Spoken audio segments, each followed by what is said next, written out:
Sharpie, and he thought, I wonder if anybody would notice if I wrote a Bible verse on this. He'd never seen it done before. He just got this idea.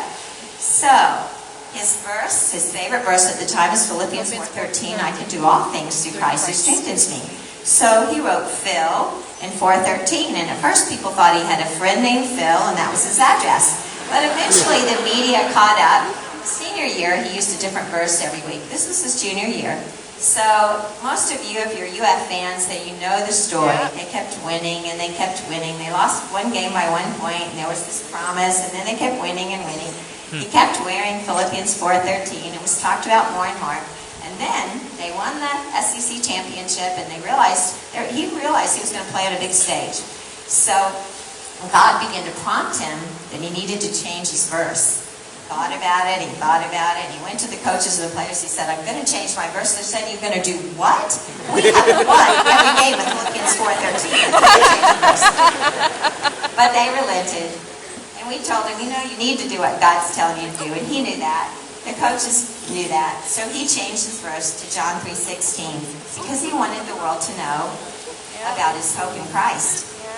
For God so loved the world that he gave his only begotten Son, and whosoever believes in him should not perish, but have eternal life. And so he put John 3:16 under his eyes. It helped that they won that night, and that the media focused on his face. They could clearly see John 3:16. The coolest part of that story was that for the next couple of days after that game, John 3:16 was Googled over 94 million times. That's pretty exciting. That's a God story.